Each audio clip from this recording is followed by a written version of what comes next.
Hello everyone, how are you all keeping? I hope you're well. Today I'm going to be talking about creatine. Is creatine just for gym goers, or is this a supplement that can benefit people with multiple sclerosis for fatigue, mood and brain fog? That is what I'm going to be talking about today, and that is what I would like to find out. I've been using this for about a week, and I'm going to share with you what I sort of am finding with it. I'm also going to tell you a little bit about what I have researched about creatine, just aside from what I am finding myself. I have written it down in notes, so please bear with, because as I said, I am new to this, so I don't profess to know everything. But I really wanted to pinpoint the main benefits that stand out to me for somebody taking this. Why would someone take this for MS? The first thing that really stood out to me is that it improves cognitive function and memory. And it wasn't just short term, this was over long term and short term. So for me, I found that was quite a positive thing, because people with MS are affected. And not only that, it came out that the creatine was protecting brain cells from damage, and that's relevant in the context of aging and neurodegenerative diseases like Alzheimer's and dementia. And there's been a lot of talk recently about creatine for women going through perimenopause, menopause, and I'm guessing that, because they go through cognitive problems with that as well. The second point that I liked was that it seems to have a positive effect on sleep deprivation. We know that so many people with multiple sclerosis really have a problem with sleep, and that might not be that we have a problem with sleep per se, but it could be that we have a problem because we have to get up to the toilet because of bladder problems, maybe problems with our bowel function, or just maybe we've got spasms in our leg, restless legs. So those kind of things can contribute to sleep deprivation, and if the creatine can help with that, then I'm really all for it. So that is another tick in the box if this is something that it can help with.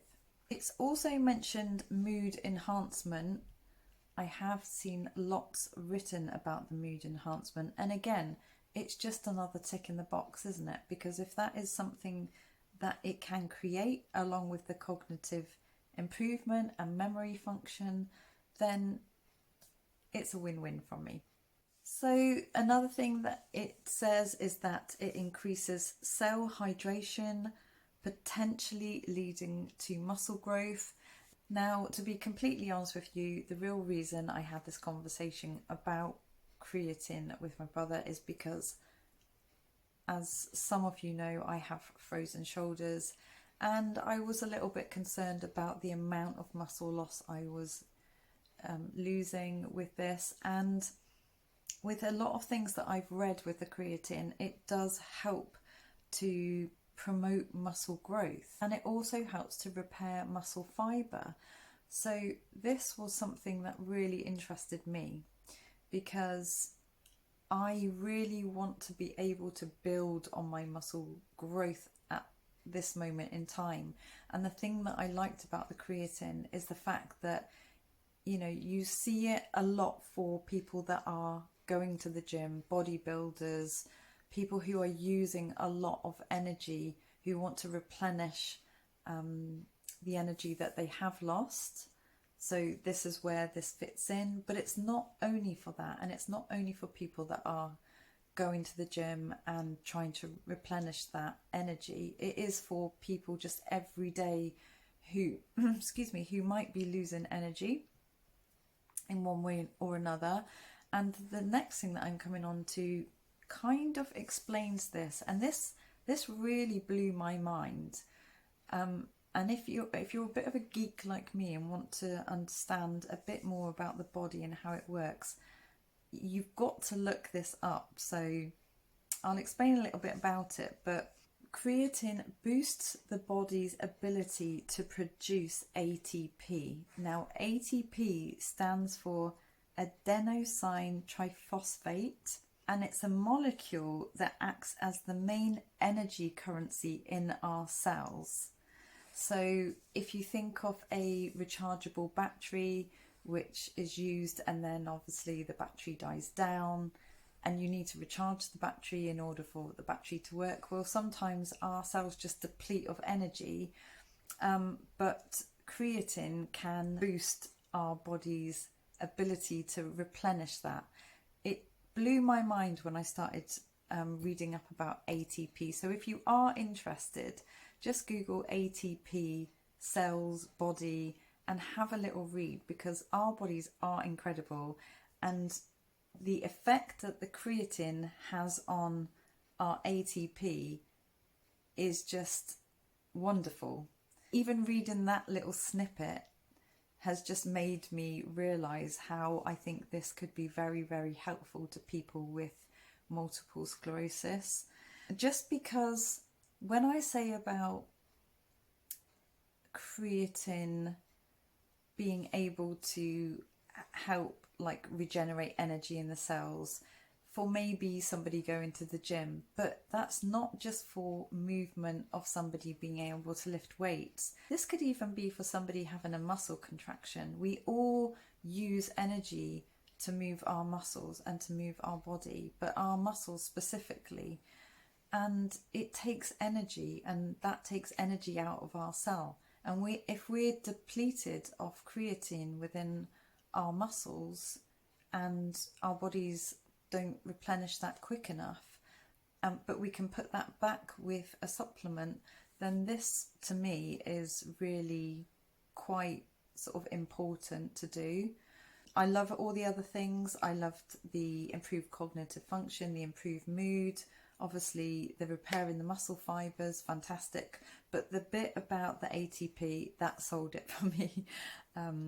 Yeah, so as I said, go and have a little read about that if you are interested in knowing a little bit more. For anybody who might be interested in going ahead and trying the Nutrition Geeks brand, I just wanted to say a couple of things on it, because I bought the unflavoured one because I just basically wanted to put it in my water every day. And I also bought it because it's reduced particle size, and it says it dissolves very, very easily in any drink. If I'm being completely honest with you, even though it's unflavoured, there is a tiny bit of flavour to it. It's not a horrible taste or anything, but you will taste it in your water. And the other thing that I would say is that it does dissolve quickly, but it will always leave a grainy residue at the bottom, so you have to constantly keep mixing it. I've found that the easiest way to take it is to put it in my smoothies. And now I make my smoothies and I just stir in the required amount. With this, the suggested amount is 1 flat teaspoon per day. But when you're first building it up, there's a loading phase, which says that you take 1.5 flat teaspoons 4 times daily. You don't have to do that. I think that's more for somebody who is going to the gym. I have to say, like, at the minute, because I've only started doing it like this past week, I haven't really noticed a massive difference, but I would say that like I feel a little bit more energized. I will definitely say that. Last week I felt a little bit low, as in just mood low, and I've really, over the past couple of days, I've kind of come out of that and I feel a little bit better now. Whether that's to do with the creatine or not, I really don't know. I can't tell you, but I'm just saying that there's a definite difference like today than what there was about 4 days ago. So I just thought I would share this with anybody, for those who haven't seen creatine, and maybe for those who don't know the benefits.